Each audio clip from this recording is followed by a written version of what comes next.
The auditorium of America's Got Talent buzzed with a strange mixture of suspense and curiosity as the young Filipino kid stepped onto the enormous, blinding stage, a stage that had reduced adults twice his age into trembling echoes of themselves.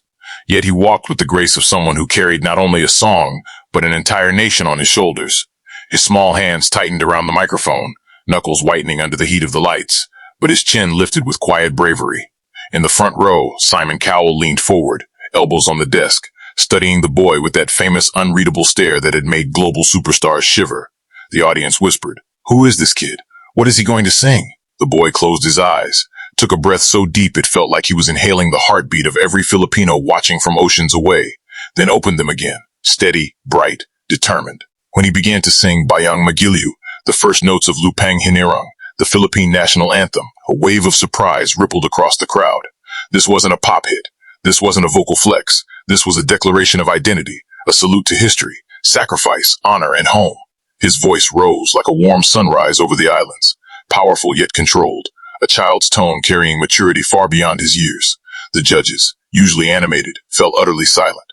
Simon's eyes softened, the edge in his expression melting into something unexpectedly vulnerable. The anthem soared through the hall, notes reverberating in perfect clarity, each word sung with absolute devotion. It felt less like a performance and more like a prayer, one spoken on behalf of millions who had long dreamed of seeing their culture shine on a global stage. As the boy reached the anthem's high passages, his voice didn't crack or falter. Instead, it expanded, filling every corner of the arena with the unmistakable pride of the Philippines. People in the audience stood instinctively, hands pressed to their hearts, even those who didn't understand the language but understood the emotion. Cameras zoomed in on Simon, catching his subtle swallow, the reflective gleam in his eyes, a reaction so rare it sent gasps through the crowd. By the time the boy gently released the final words of the anthem, letting them float into a sacred hush, the hall erupted into applause that felt like thunder rolling across an ocean. It wasn't just clapping, it was gratitude, respect, awe. And at the center of it all was a Filipino kid, breathing heavily, tears at the corner of his eyes, realizing that what he had just done was bigger than talent. It was legacy. Paragraph 2. As the applause swelled to a roar strong enough to shake the rafters, the boy stood frozen. Not in fear, but in disbelief that his voice had reached so deeply into the hearts of strangers from a different land.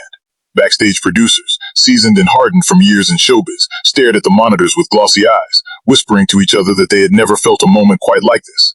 The judges rose one by one, their standing ovation echoing the audience's emotion. Yet the only reaction that the boy truly noticed was Simon's. The strictest judge on television, the man known for blunt words and cold critiques, stood slowly, placing a hand over his chest as if he felt the anthem resonate physically inside him. He cleared his throat, a small gesture, but one that spoke volumes, and locked eyes with the young singer in a way that conveyed genuine respect. When the cheers finally softened enough for him to speak, Simon's voice was lower, gentler, stripped of its usual sharpness. He told the boy that what he had just done wasn't merely impressive, it was historic. He spoke of courage, of representing one's culture with dignity, of transforming an international stage into a bridge between nations. The boy listened, tears slipping quietly down his cheeks, not out of sadness, but out of the overwhelming truth that he had honored his people. The arena lights dimmed slightly, creating a halo-like glow around him as he stepped forward to receive the judge's final remarks. The audience chanted Philippines, Philippines, not out of nationalism but out of recognition that they had witnessed a performance shaped by heart rather than fame.